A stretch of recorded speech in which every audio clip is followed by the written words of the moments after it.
नमस्कार दोस्तों, आप सभी का स्वागत है और आज एक बहुत बड़ी खबर के साथ आपके साथ जुड़े हैं। करीना जी भी हमारे साथ जुड़ी है क्योंकि मुद्दा बहुत बड़ा है। नए सीजीआई संजीव खन्ना ने आते ही अपना तेवर दिखा दिया है।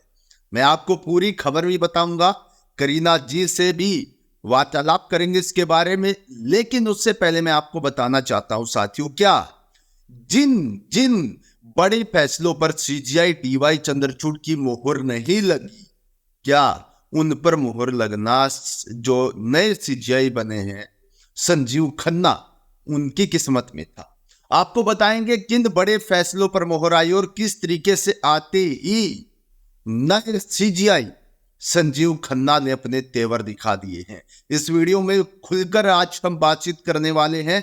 जितने भी साथी लगातार जुड़ते जा रहे हैं, इस वीडियो को शेयर कर दीजिए। और करीना जी, आपका बहुत बहुत स्वागत है हमारे इस चैनल पर। बहुत बड़ा मुद्दा यह है कि संजीव खन्ना ने किस प्रकार से आते ही अपने तेवर दिखा दिए। सबसे पहले मैं आपको साधारण सी बात बताता हूं, उससे आपको अंदाजा लग जाएगा कि किस तेवर के व्यक्ति संजीव खन्ना जो नए सीजीआई बने हैं। देखिए, वो सुबह वॉकिंग करने जाते थे, अभी तक वो सीजीआई नहीं बने थे, एक जज थे, तो वॉकिंग करने जाते थे वो पार्क में। लेकिन चूंकि अब वो सीजीआई बन गए हैं, 11 नवंबर से उनका कार्यकाल शुरू हो जाएगा, तो सीधे तौर पर सरकार की तरफ से, जो सुरक्षा एजेंसियां उनकी तरफ से कहा गया कि अब आपको सिक्योरिटी प्रदान की जाएगी। नए सीजीआई संजीव खन्ना से कहा गया कि यदि आप बाहर भी जाते हैं तो आपके साथ सिक्योरिटी रहेगी, क्योंकि आप सीजीआई बन चुके हैं। लेकिन माफी चाहूंगा, सीधे तौर पर संजीव खन्ना ने मना कर दिया सिक्योरिटी के लिए और सीधे तौर पर यह भी कहा है, अगर इस तरीके से सिक्योरिटी मेरे साथ रहेगी तो मैं बाहर वॉकिंग पे नहीं जाऊंगा, मैं एक आम आदमी की तरह हूं, मुझे इस प्रकार की सिक्योरिटी अगर प्रदान की जाएगी तो मैं वॉकिंग ही बंद कर दूंगा। इस बड़े फैसले से आप समझ सकते हैं कि इन आने वाले 6 महीनों में सुप्रीम कोर्ट से कितने बड़े बड़े फैसले निकलने वाले हैं। और इसी पर हम चर्चा करेंगे करीना जी से। करीना जी, आपका हमारे चैनल पर स्वागत है। और आप हमें एक बार ये बताइए, क्या जिन बड़े फैसलों पर सीजीआई मोहर नहीं लगा पाए, क्या संजीव खन्ना उन बड़े फैसलों पर लगा जाएंगे मोहर? मैं आप समझ गए हैं मैं किस चीज की बात कर रहा हूं और जनता भी समझ गई है मैं किन बड़े मुद्दों की बात कर रहा हूं। तो जरा बताइए हमारे व्यूअर्स को। जी नमस्कार जितेंद्र जी, आपको और आपके व्यूअर्स को। और जैसा कि हम पहले भी चर्चा कर चुके हैं और मैंने आपको दरअसल ये पहले बताया भी था कि जरूरी नहीं है कि डीवाई चंद्रचूड़ जिन फैसलों को नहीं ले पाए वो आगे चलकर जो है एक तरीके का ऐसा नहीं सेट हुआ कि आगे नहीं होंगी, क्योंकि डीवाई चंद्रचूड़ जितने अहम ही जो है ये सीजीआई यानी संजीव खन्ना होने वाले, क्योंकि इनको बहुत ही कम समय मिला सीजीआई के तौर पर और इनको अपनी पहचान, एक अपना समय जो इनको मिला है उसमें कुछ जरूर से करना है, दिखाना है, जिससे इनकी एक छवि जो है बन पाए। और सबसे अहम मुद्दा जो आपने एक वाकया आज बताया, इस वाकये से बिल्कुल स्पष्ट दिखाई दे रहा है कि बड़े ही कड़े नियम कानून और संविधान के दायरे में रहने वाले संजीव खन्ना एक व्यक्ति हैं। बिल्कुल ऐसा स्पष्ट रूप से दिख रहा है इस वाक्य को अगर देखें तो। इससे समझ आ रहा है कि अगर जो सीजीआई संजीव खन्ना रहते, जो मुद्दे हैं वो सुप्रीम कोर्ट में जाते हैं यानी सुनवाइयां होती हैं उन पर, तो किसी भी प्रकार की कोई कोताही नहीं बरती जाएगी और सख्त से सख्त फैसले जो है संविधान को सुरक्षित करने के लिए जो लेने चाहिए, हर एक मुद्दे पर वो संजीव खन्ना जरूर ले। मुझे ऐसा लगता है। जी जी, बिल्कुल सही कहा। और देखिए उनके, एक बार देखिए किस प्रकार के वो व्यक्ति हैं। आपको पहले ही इस डिसीजन से समझ में आता है कि किस प्रकार के फैसले आने वाले 6 महीने में सुप्रीम कोर्ट से निकलने वाले हैं। कहीं ना कहीं ये उनका तेवर देखकर, ये रुख देखकर सरकार भी अचंभे में पड़ गई होगी। सरकार को भी दिमाग संतुलन हिल गया होगा कि आखिरकार अगले 6 महीने में क्या होने वाला है। और मैं आपको एक चीज बड़ी क्लियरिटी से कहना चाहता हूं, जनता की एक बार फिर से वही उम्मीदें हैं।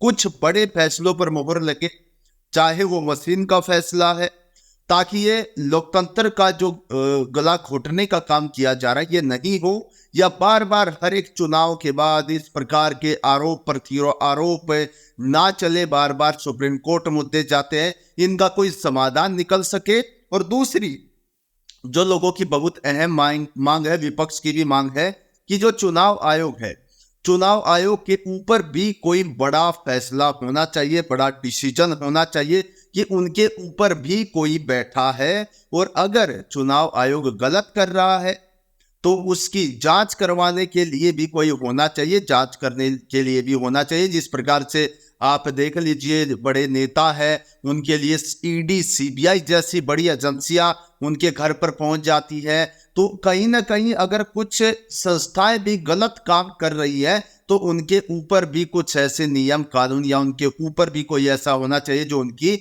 जांच कर सके। इन बड़े फैसलों को लेकर जरूर लोगों की निगाहें संजीव खन्ना की तरफ रहेंगी। इसको लेकर करीना जी आपका क्या विचार है? जी जितेंद्र जी, जैसा हमने पहले भी इस मुद्दे पर बात की है कि एक होता है सीजीआई के पास जो है, या फिर कोई भी जो बड़ा पद, जो बड़ा ही जिम्मेदारी वाला पद होता है, उस पर बैठने के बाद समय होता है, तो वो बड़े ही सोच समझकर अपना जो है एक स्थिरता बनाता है, क्योंकि उसके पास समय है। लेकिन संजीव खन्ना ऐसे सीजीआई रहने वाले जिनके पास समय कम है, तो ऐसी परिस्थिति में मुझे ऐसा लगता है कि जरूर वो चाहेंगे कि ऐसे फैसले, ऐसे कुछ काम कर जाए कि उनको जरूर से जनता याद करे, देश याद करे, और संविधान में जरूर से उनका नाम लिखा जाए। और दो तीन मुद्दे हम बार बार चर्चा करते हैं पिछले कुछ सालों से, जो काफी सामने आए हैं, जिन पर उम्मीदें जनता की अभी के लिए तो अगर मानकर चलिए सीजीआई डीवाई चंद्रचूड़ से थी उम्मीदें, लेकिन समय उनके पास जितना था उतना ही था सीजीआई के तौर पर। तो अब जो है वो उम्मीदें, मुझे ऐसा लगता है कि संजीव खन्ना से लोगों की जुड़ गई। चुनाव आयोग हो या फिर ईडी पीएमएलए हो, या फिर कई सारे ऐसे मुद्दे हैं जिन पर जो है मुझे ऐसा लगता है कि अब संजीव खन्ना से उम्मीदें जुड़ गई हैं, और वो उम्मीदें और भी सटीक और पक्की हो गई। जो पहला ही रवैया सीजीआई बनने के बाद संजीव खन्ना के एक व्यक्तित्व का सामने आया है, मुझे ऐसा लगता है। जी हाँ, बिल्कुल सही कहा करीना जी, यानी कि कुछ बड़ी उम्मीदें हम संजीव खन्ना से या देशवासी उनसे लगा सकते हैं कि कुछ ऐसे फैसले जिनको मोहर लगने के बाद इस सरकार की भी नींव हिल सकती है, वो बड़े फैसले सुप्रीम कोर्ट से आ सकते हैं। क्योंकि 11 नवंबर से नए सीजीआई संजीव खन्ना बना पद संभाल लेंगे, अपनी कुर्सी संभाल लेंगे, और उसके बाद जो बड़े फैसले आएंगे वो ये साबित करेंगे कि किस प्रकार से आने वाले 6 महीने में क्या क्या बड़े डिसीजन आते हैं। और जितने साथी हमारे व्यूअर्स जुड़े हुए हैं, आप भी कमेंट बॉक्स में हमें बताइएगा कि किन किन बड़े फैसलों पर सीजीआई संजीव खन्ना को मोहर लगानी चाहिए, कौन से अहम फैसले हैं जो सीजीआई डीवाई चंद्रचूड़ के कार्यकाल में नहीं हो पाए। तो आज की इस वीडियो में यही खास बातचीत आपसे थी, और इसी बड़े मुद्दे को लेकर आपके बीच जुड़े थे। तो अगर आपका जो भी विचार है कमेंट बॉक्स में बता सकते हैं, हम आपके साथ इसी प्रकार से जुड़ते रहेंगे बड़ी खबरें लेकर। नमस्कार, जय हिंद।